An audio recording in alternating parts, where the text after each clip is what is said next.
प्यारे दोस्तों, आपकी कामयाबी निर्भर करती है कि आपके सोच विचार क्या ओरिजिनल हैं या डुप्लिकेट करते हैं। अगर आप डुप्लिकेट करते हैं तो आपकी कीमत ज़्यादा नहीं होगी, लेकिन अगर आपके विचार ओरिजिनल हैं, जो बहुत ही चिंतन मनन से आपने सीखा है, समझा है, अनुसंधान आविष्कार किया है, नए सोच आपको नई ऊंचाई तक ले जा सकती है। और इसीलिए आपको ये करना चाहिए कि बैठ के मेडिटेशन करिए, धारणा ध्याना, समाधि में जाइए और समाज में जो हमारी विपत्तियां हैं, परिस्थितियां हैं, मुसीबतें हैं, उसका समाधान करिए। और अगर आपके विचार बिल्कुल ओरिजिनल हैं तो वो आपको बहुत कीमत दे सकता है, पैसे के रूप में, सम्मान के रूप में, मान के रूप में, आदर के रूप में दे सकता है। लेकिन उसके लिए आवश्यक है, जैसे मैं एकांत जंगल में बैठा हूँ और सोच रहा हूँ कि हम अपने जीवन को कैसे सफल बनाएं, कैसे उपयोगी बनाएं, कैसे हमें धन दौलत पैसे प्रेम स्नेह लोगों का मिले, तो हमें ओरिजिनल सोचना होगा। क्योंकि तीन तरह के लोग होते हैं। एक तो कुछ करते नहीं, दूसरे होते हैं दूसरे के किए कर्मों को अपना बना लेते हैं, और जो तीसरे होते हैं जो उत्तम क्लास के होते हैं, जिनके सारे सोच विचार बिल्कुल ओरिजिनल होते हैं। वो बड़े बड़े कवि, बड़े बड़े साहित्यकार, बड़े बड़े वैज्ञानिक होते हैं, जो दुनिया को सब कुछ दे देते हैं, जबकि दुनिया के लोग कभी उसके बारे में सोचे ही नहीं थे।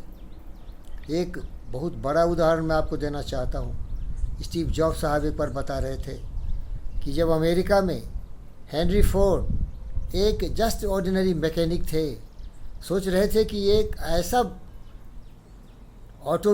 ऑटोमोबाइल बनाया जाए, एक ऐसा मशीन बनाया जाए जो घोड़े गाड़ी के बदले उपयोगी मनुष्य के लिए हो। और स्टीव जॉब बोल रहे थे कि अगर हेनरी फोर्ड पूछे होते लोगों से, क्योंकि पहले के लोग केवल घोड़े चलाते थे, घोड़ा गाड़ी चलाते थे, तो लोग यही बोलते कि यार कोई अच्छा सा घोड़ा दो, अरेबियन ब्रीड का। लेकिन मेरे प्यारे दोस्तों, लोगों को भी पता नहीं है कि उनके लिए बेहतर से बेहतर चीज़ क्या हो सकता है।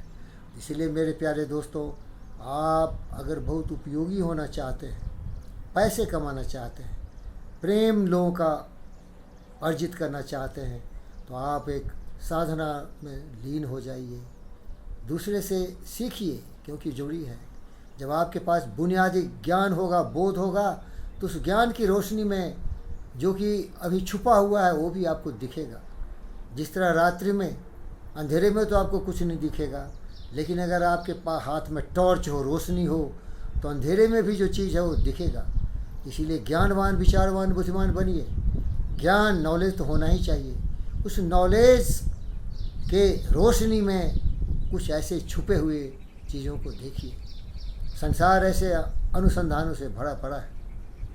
जब सर आइजैक न्यूटन ने देखा कि उसके सर पर आके एक सेब गिरा था, तो उसके पास ज्ञान था, वो बहुत कुछ जानते थे कि कोई भी वस्तु ऐसे ही चलती नहीं, उसमें गति नहीं आती है, और जब वो गिर रहा है तो उसमें कुछ गति है, और गति के लिए कुछ उसमें एक्सेलरेशन हो रहा है। तो ये कौन सी ऐसी शक्ति है जो उस एप्पल को उसको ज़मीन की तरफ खींच रहा है। अब देखिए, उनके पास ज्ञान था कि बिना बल लगाए हुए कोई वस्तु चलती नहीं, और अगर एक वस्तु चल रही है और उनके सर को आके मार रही है, तो वो फोर्स कौन है। तो उन्होंने आविष्कार कर दिया कि हर वस्तु में एक गुरुत्वाकर्षण होती है जो हर वस्तु को अपनी तरफ खींचती है। और इसीलिए देखिए, जब तक जिंदे रहे किसी चीज़ की कमी नहीं रही। तो कहने का मतलब है मेरे भाई, दिमाग का इस्तेमाल करिए, दिमाग का इस्तेमाल करिए, ओरिजिनल सोचिए, ओरिजिनल दीजिए लोगों को। हमारा हिंदुस्तान आज भी देखिए हर क्षेत्रों में पीछे है, लेकिन आगे आने की प्रेरणा मिल रही है। बहुत लोगों से प्रेरणा मिल रही है, परिवार से, माता पिता से।